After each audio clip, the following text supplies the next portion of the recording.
আল্লাহ সুবহানাহু তাআলার সুন্দর গুণাবলী সম্পন্ন নাম রয়েছে। তোমরা এই নাম দিয়ে আল্লাহ সুবহানাহু তাআলাকে ডাকো।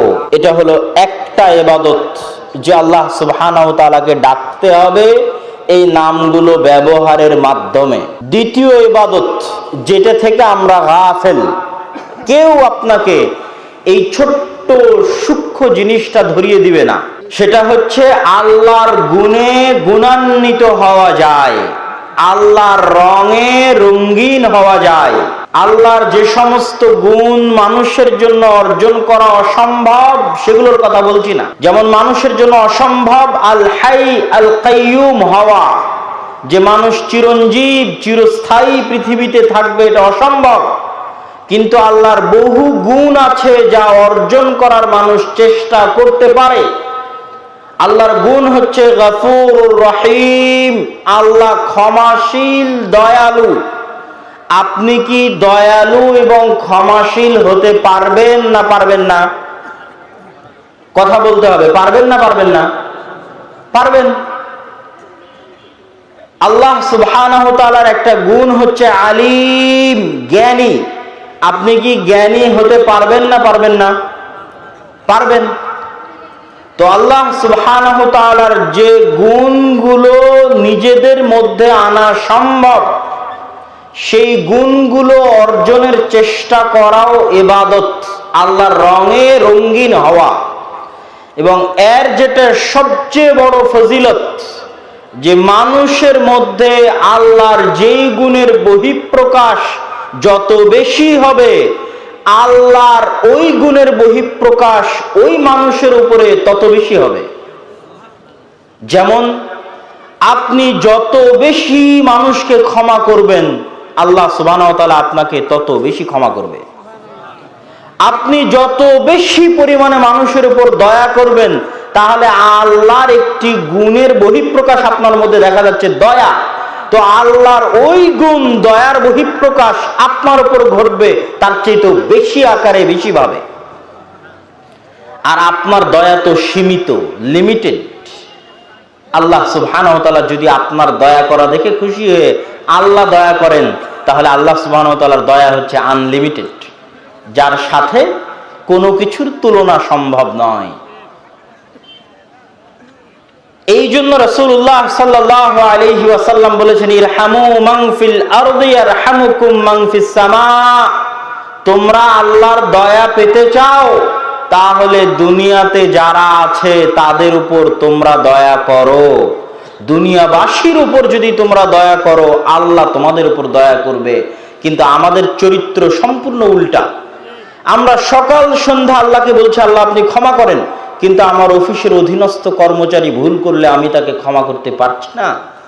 আমার স্ত্রী ভুল করলে আমি তাকে ক্ষমা করতে পারছি না। আমার বাড়ির কাজের লোক ভুল করলে আমি তাকে ক্ষমা করতে পারছি না। যেখানে আমি মানুষকে ক্ষমা করতে পারছি না, সেখানে কোন লজ্জায়, কোন শরমে আমি আল্লাহর কাছে ক্ষমা চাই যে আল্লাহ আমার অপরাধকে ক্ষমা করে দিবে? যেখানে আমি আমার বাড়ি থেকে প্রতিদিন ফকির এবং মিসকিনকে তাড়িয়ে দিচ্ছি, অসহায় মানুষের প্রতি দয়াদ্র দয়া দেখাতে পারছি না, সেখানে কোন লজ্জায় আমি চাই যে আল্লাহ আমার প্রতি দয়া করবেন? আল্লাহর একটি গুণ আছে আর রাজ্জাক। আপনি যত বেশি মানুষকে রিজিক দিবেন, আল্লাহ আপনার রাজ্জাক গুণের বহিঃপ্রকাশ আপনার উপর তত বেশি আকারে ঘটাবে। আপনি যদি মানুষকে রিজিক দিতে কার্পণ্য করেন, তো আল্লাহ আপনাকে রিজিক দিতে কার্পণ্য করবে। কিন্তু আপনার রিজিক দেওয়া সীমাবদ্ধ, আর আল্লাহর রিজিক দেওয়া আনলিমিটেড। সম্মানিত উপস্থিতি, আমি আমার বক্তব্য দীর্ঘায়িত না করে সংক্ষিপ্তভাবে আল্লাহ সুবহানাহু তাআলার 4টি নামের ব্যাখ্যা করে আমি আমার বক্তব্যের শেষের দিকে যাওয়ার চেষ্টা করব ইনশাআল্লাহুল আজিজ। আল্লাহ সুবহানাহু তাআলার একটি নাম হচ্ছে আস-সামাদ। আর আমার ছোট্ট গবেষণায় আমি বুঝেছি, ইসমে আজম বলতে যা বুঝায় সেটাই আস-সামাদ। এই জন্য যে ইসমে আজম নামে যত দোয়া আছে, ওই প্রতিটি দোয়ার মূল অংশটা হচ্ছে আস-সামাদ। দ্বিতীয়ত, এই আস-সামাদ নাম আল্লাহ সুবহানাহু তাআলা পবিত্র কোরআনে একবারই ব্যবহার করেছেন, সূরা ইখলাসের মধ্যে আস-সামাদ। তৃতীয়ত আস-সামাদ নামের উচ্চারণ তার হায়বাত এবং তার প্রভাবের প্রমাণ বহন করে সামাদ নামটার উচ্চারণে। এবং ইসমে আজম সম্পর্কে যত দোয়া আছে সকল দোয়ার মূল অংশ হচ্ছে আস-সামাদ। কুল হুয়াল্লাহু আহাদ আল্লাহুস সামাদ। সামাদ কি? সামাদকে বাংলায় আমরা বিভিন্নভাবে অনুবাদ করার চেষ্টা করি, কিন্তু এই সামাদ শব্দের প্রকৃত অনুবাদ বাংলা ভাষায় ফুটিয়ে তোলা অসম্ভব।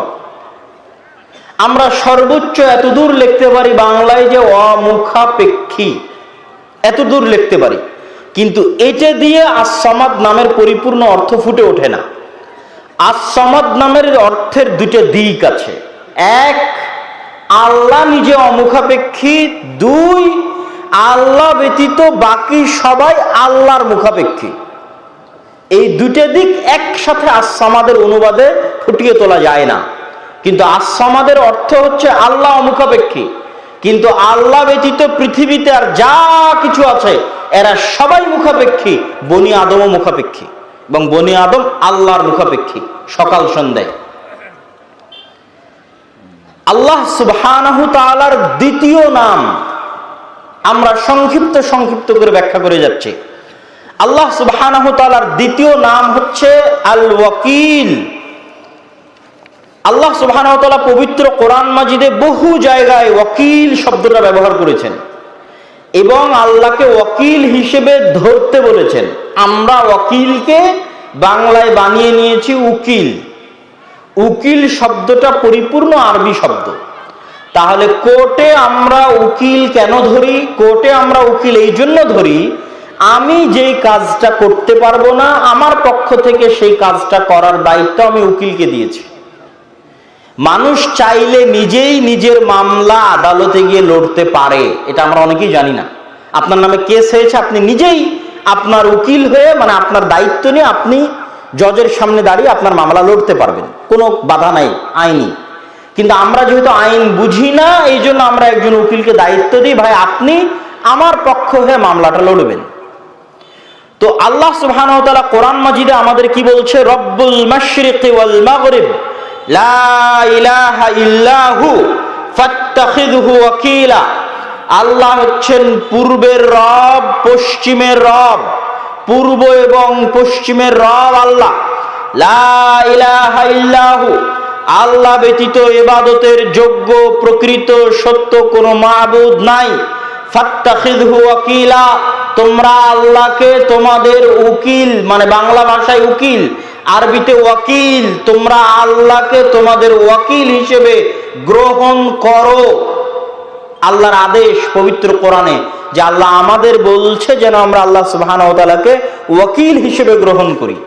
কিন্তু আমরা তো আদালতে মামলায় গিয়ে বুঝি যে উকিল হচ্ছে এই, তাহলে আল্লাহকে ওয়াকিল হিসেবে গ্রহণ করার অর্থ কি? এবং ওয়াকিল নাম থেকে নির্গত শব্দ হচ্ছে তাওয়াক্কুল। যত জায়গায় আল্লাহ সুবহানাহু তাআলা তাওয়াক্কুল করার কথা বলেছেন তত জায়গায় অর্থ এটাই যে ওয়াতাওয়াক্কাল আলাল আজিজির রহিম, তোমরা পরাক্রমশালী দয়ালু আল্লাহকে তোমাদের উকিল বানাও, মানে দায়িত্ব দিয়ে নির্ভর হয়ে যাও। ওয়াতাওয়াক্কাল, ভরসা করো, মানে দায়িত্ব দিয়ে নির্ভর হয়ে যাও, তোমার দায়িত্ব দাও, দিয়ে নির্ভর হও। তো এই আদেশের রহস্য কি? কেন আল্লাহ সুবহানাহু ওয়া তাআলা আমাদের বলছেন যে আমরা আল্লাহকে দায়িত্ব দিব? এটার ব্যাখ্যা আপনাদেরকে সংক্ষিপ্তভাবে আমি করার চেষ্টা করি। আল্লাহ সুবহানাহু ওয়া তাআলা আর এক আয়াতে বলছেন ওয়াতাওয়াক্কাল আলাল হাই আল্লাযী লা ইয়ামুত, তোমরা দায়িত্ব দাও ওই সত্তাকে যিনি চিরঞ্জীব, কোনোদিন মারা যাবেন না। এটা আল্লাহ কারণ বলছেন যে কেন আপনি আল্লাহকে দায়িত্ব দিবেন।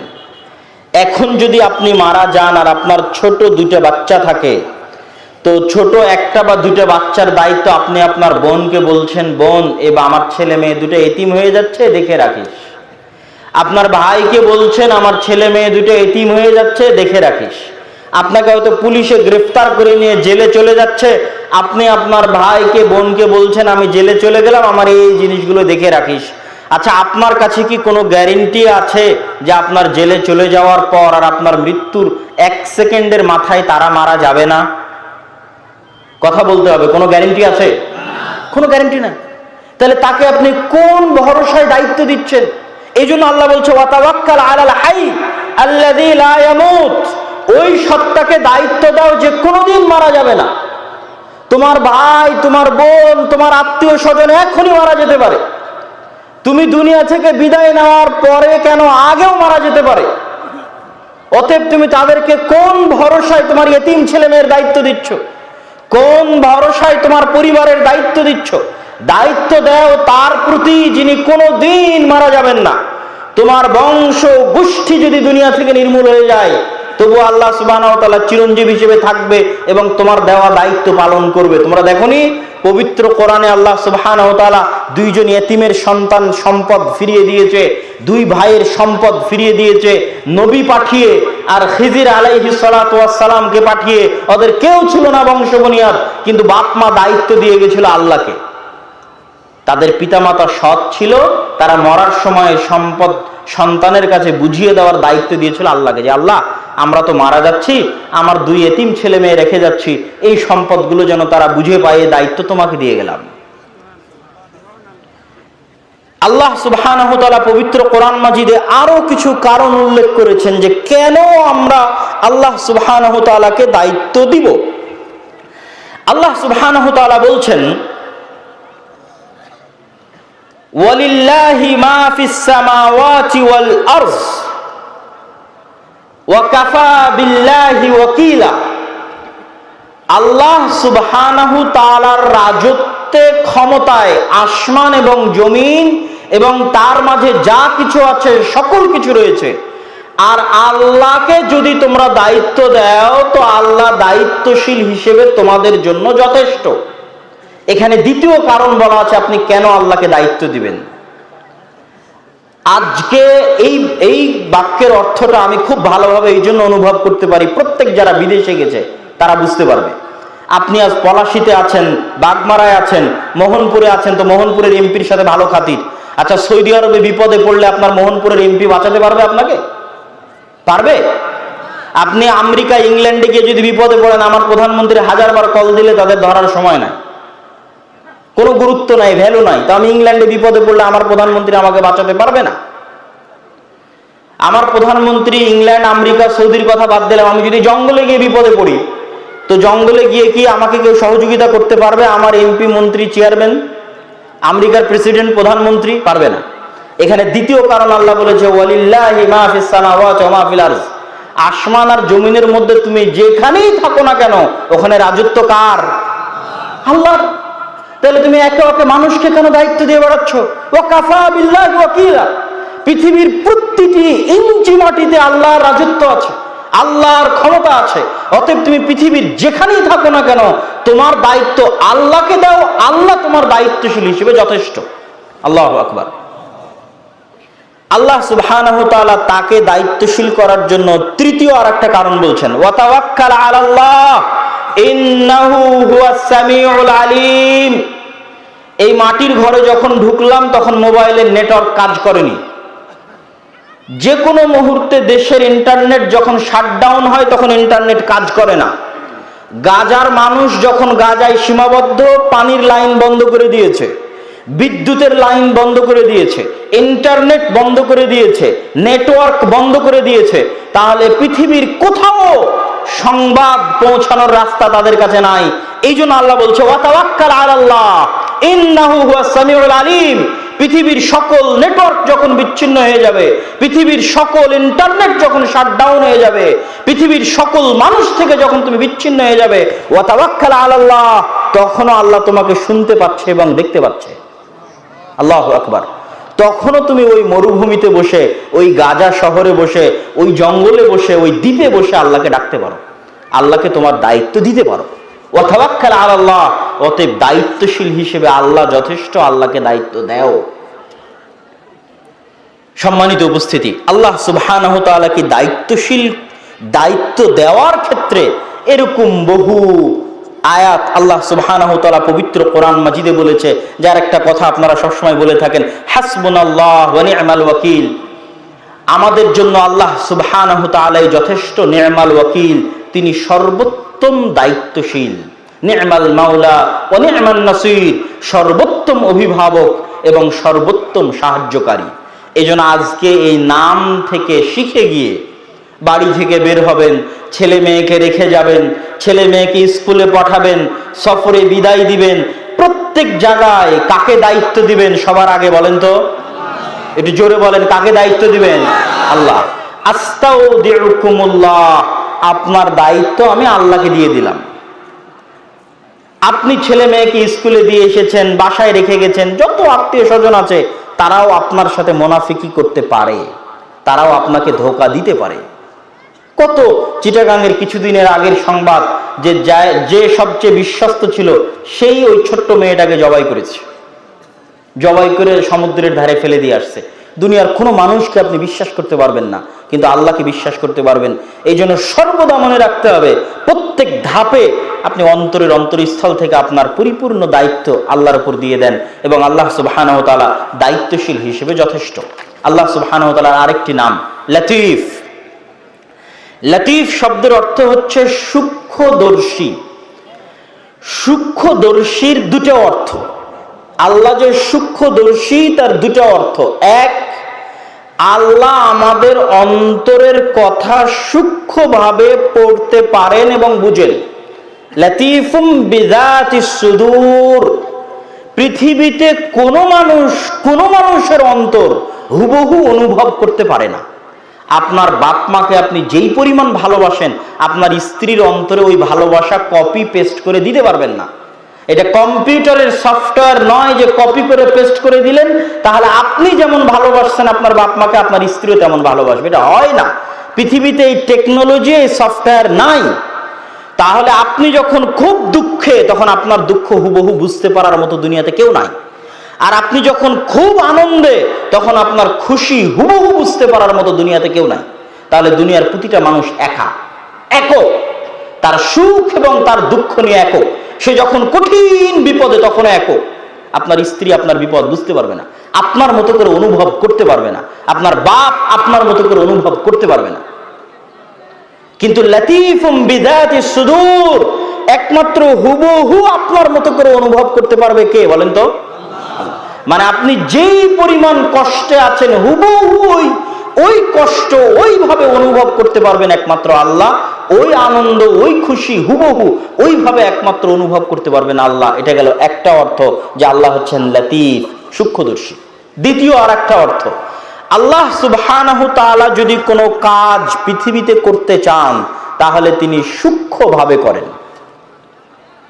আল্লাহ সুবহানাহু তাআলা কোনো কাজ হুমজিক্যালি, হঠাৎ, ইনস্ট্যান্ট আল্লাহ সুবহানাহু তাআলা কোনো পদক্ষেপ গ্রহণ করেন না। আচ্ছা, ইউসুফ আলাইহিস সালাতু ওয়াস সালাম যখন 7 বছর জেলে, তখন আল্লাহ কি ফেরেশতা পাঠিয়ে জেলের দেওয়াল ভেঙে ইউসুফ আলাইহিস সালামকে বের করতে পারেন না? পারেন না? পারেন। যেটা আল্লাহ সুবহানাহু ওয়া তাআলার কাছে কিছুই না। যখন ফেরাউন অত্যাচার করছে 300-400 বছর বনি ইসরাইলের উপর, তো আল্লাহ কি ফেরাউনকে মৃত্যু দিতে পারে না? পারে না? পারে না? পারে। কিন্তু আল্লাহ সুবহানাহু ওয়া তাআলার কোনো পদক্ষেপ ইনস্ট্যান্ট নয়, সাথে সাথে নয়। আল্লাহ সুবহানাহু ওয়া তাআলা যেটা করেন খুবই সূক্ষ্মভাবে করেন। এটার একটা প্রমাণ দিই, এটার প্রমাণ কোরআনের একটি আয়াত থেকে দিই। সেটা হচ্ছে ইউসুফ আলাইহিস সালাতু ওয়াস সালাম স্বপ্নে দেখলেন, ইয়া আবাতি ইন্নী রাআইতু আহাদা আশারা কাওকাবা, হে আমার বাবা, আমি দেখছি 11টা তারকা আমাকে সিজদা করছে। তো এই 11টা তারকার সিজদার বাস্তবায়ন 1 সেকেন্ডে সম্ভব। 1 সেকেন্ডে সম্ভব যে ওনার 11 ভাই ওনাকে এসে সিজদা করবে, ব্যাস হয়ে গেল। কিন্তু এই 11টা তারকা সিজদা করবে ওনাকে, এটা বাস্তবায়ন হতে সময় লাগলো 40 বছর। এবং এই 40 বছরে ইউসুফ আলাইহিস সালাতু ওয়াস সালাম কুয়াতে নিক্ষিপ্ত হলেন, কুয়া থেকে উঠে বাজারে বিক্রি হলেন, কৃতদাস হিসেবে মানুষের বাড়িতে কাজ করলেন, মিথ্যা অপবাদে জেলখানায় গেলেন, জেলখানা থেকে বের হয়ে মন্ত্রী হলেন। তারপরে তার ভাইয়েরা তার কাছে আসলো, তখন এবার তার ভাইয়েরা তাকে সিজদা করলো। তখন কোরআন বলছে, কোরআনে আল্লাহ বলছে যে ইউসুফ আলাইহিস সালাতু ওয়াস সালাম বলছেন, ইন্না রাব্বি লাতীফুল লিমা ইয়াশা, এই যে আমার ভাই 11 ভাই আমাকে সিজদা করলো, এটা হচ্ছে ওই স্বপ্নের ব্যাখ্যা। হাদা তাবিল রুইয়া, আমার স্বপ্নের ব্যাখ্যা। কিন্তু আমার প্রতিপালক খুবই সূক্ষ্মদর্শী, তিনি ইনস্ট্যান্ট এক ধাপে 1 মিনিটে কোনো কাজ করেন না, তার প্রতিটা কাজ সূক্ষ্ম। এই জন্য আপনি যখন দেখছেন আপনার সামনে ঘন বিপদ, তো হতাশ হওয়ার কিছু নাই। এই বিপদ এক সময় কেটে গিয়ে ভালো দিন আসবে, যেটা আপনি জানেন না, কেননা আল্লাহ সাথে সাথে আপনার ওই বিপদ দূর করবেন না। এর জন্য আল্লাহ সুবহানাহু ওয়া তাআলা পৃথিবীতে ওসিলা তৈরি করবেন, ওয়াসাইল তৈরি করবেন। ফেরাউনকে ডুবিয়ে মারার জন্য আল্লাহ ওয়াসাইল তৈরি করেছেন। মুসা আলাইহিস সালামকে পাঠিয়েছেন, দীর্ঘদিন যাবৎ মুসা আলাইহিস সালামকে লালন পালন করেছেন। তারপরে মুসা আলাইহিস সালামের সাথে কত ঘটনা, জাদুকরদের ঘটনা, 9-10 রকমের আযাব ফেরাউনের উপর, ফেরাউনের ঈমান না আনয়ন করা, সব মিলিয়ে একটা সময় মুসা আলাইহিস সালাম যখন পালিয়ে যাচ্ছেন, তারপরে তখন ফেরাউন সেখানে ডুবে মারা যাচ্ছে। তো কোনো কিছু আল্লাহ সুবহানাহু ওয়া তাআলা ইনস্ট্যান্ট সাথে সাথে বাস্তবায়ন করবেন না, তিনি বাস্তবায়নের সূক্ষ্মদর্শী। মানুষও বুঝতে পারবে না যে আল্লাহ সুবহানাহু ওয়া তাআলা এই কাজ কিভাবে করবেন। আজকে আমাদের আলোচনার আল্লাহর গুণাবলীর শেষ নাম আশ-শাকুর, আল্লাহ সুবহানাহু ওয়া তাআলা শুকরিয়া আদায়কারী। আজকে আপনারা এই অনুষ্ঠানে দূর দূরান্ত থেকে এসেছেন, তা আমি আপনাদের শুকরিয়া আদায় করছি। আপনি আমাকে বিপদে সহযোগিতা করলে আমি আপনার শুকরিয়া আদায় করব, আমি আপনার করলে আপনি আমার শুকরিয়া আদায় করবেন। তো আমরা আল্লাহর কি উপকার করেছি যে আল্লাহ আমাদের শুকরিয়া আদায় করবে? আমার প্রশ্ন কি বুঝতে পারছেন? আল্লাহ যে তার নাম বললেন যে আল্লাহ হচ্ছেন শাকুর, শুকরিয়া আদায়কারী, তো আমরা আল্লাহর কি উপকার করলাম আর আমাদের কি উপকার করার সামর্থ্য আছে যে আল্লাহ আমাদের শুকরিয়া আদায় করবেন? নাই। আমাদেরকে আল্লাহ সুবহানাহু ওয়া তাআলার নিকটে কোনো উপকার পৌঁছানোর সামর্থ্য নাই, কোনো ক্ষতি পৌঁছানোর সামর্থ্য নাই। তাহলে আল্লাহ শুকরিয়া আদায় করবেন কিসের? আল্লাহ শুকরিয়া আদায় করবেন আমরা দুনিয়াতে থাকা আল্লাহর বান্দাদের যে সহযোগিতা করব ওটার কথা মনে হয় বুঝতে পারেননি। আল্লাহ পৃথিবীর এই লজিকটা আমাদের লজিকের বাইরের ভিন্ন লজিক। আমাদের দুনিয়ার লজিক হচ্ছে আমি তাকে সহযোগিতা করেছি তো সে আমার শুকরিয়া আদায় করবে। আল্লাহ বলছেন না, তুমি তার থেকে শুকরিয়া আদায়ের আশা রাখিও না। আমি ওয়াদাবদ্ধ তোমার সাথে, তুমি বনি আদমের সহযোগিতা করো, বনি আদম তোমার সহযোগিতার নিমকহারামি করুক, বনি আদম তোমার সহযোগিতার উল্টা প্রতিদান দিক, বনি আদম তোমার সহযোগিতার বিপরীতে তোমাকে লাথি দিক, এই চিন্তা করে তোমরা কাউকে সহযোগিতা করিও না যে আমি পাল্টা তার কাছ থেকে ধন্যবাদ এবং ভালো ব্যবহার পাবো। তোমরা আমার ওয়াদা শুনে রাখো যে তোমরা মানুষকে সহযোগিতা করো, আমি তোমাদের শুকরিয়া আদায়কারী। আল্লাহু আকবার। এই জন্য ওই মহিলা যখন, পতিতালয়ের মহিলা যখন কুকুরকে পানি পান করালো, দুনিয়ার লজিকে শুকরিয়া হচ্ছে কুকুর ওই মহিলার আনুগত্য করবে এবং করেও। কুকুর তার মনিব যে তাকে সহযোগিতা করবে, যে তাকে খাওয়াবে, তার আনুগত্য করবে। কিন্তু আল্লাহর লজিক হচ্ছে যে এই মহিলা যেহেতু আল্লাহর একটা সৃষ্টি জীবকে সহযোগিতা করলো, তো এখন এই মহিলার শুকরিয়া আদায় কে করবে? আর আল্লাহর শুকরিয়া আদায়ের কোনো লিমিট আছে? কোনো লিমিট নাই। তো আল্লাহ শুকরিয়া আদায় স্বরূপ বললেন তোমার সব গুনাহ ক্ষমা, তুমি জান্নাতে। আল্লাহু আকবার। এই জন্য কখনো আত্মীয় স্বজন, ভাই বোন, পাড়া প্রতিবেশী কারো প্রতি অন্তরে সংকীর্ণতা রেখে সহযোগিতা থেকে বিরত থাকবেন না। আপনি সহযোগিতা করবেন, আপনার শুকরিয়া আদায় করবে আল্লাহ। আর মানুষের শুকরিয়া সীমাবদ্ধ। মানুষের শুকরিয়া নিয়ে কি করবেন? মানুষ 100 টাকা দিয়ে শুকরিয়া আদায় করবে, 500 টাকা দিয়ে শুকরিয়া আদায় করবে, আর আল্লাহ সুবহানাহু ওয়া তাআলা কিভাবে আপনার শুকরিয়া আদায় করবে আপনি নিজেও জানেন না। সুতরাং আল্লাহর শুকরিয়ার আশায়, আল্লাহর কাছ থেকে প্রতিদান পাবেন এই আশায় মানুষকে সহযোগিতা করতে হবে।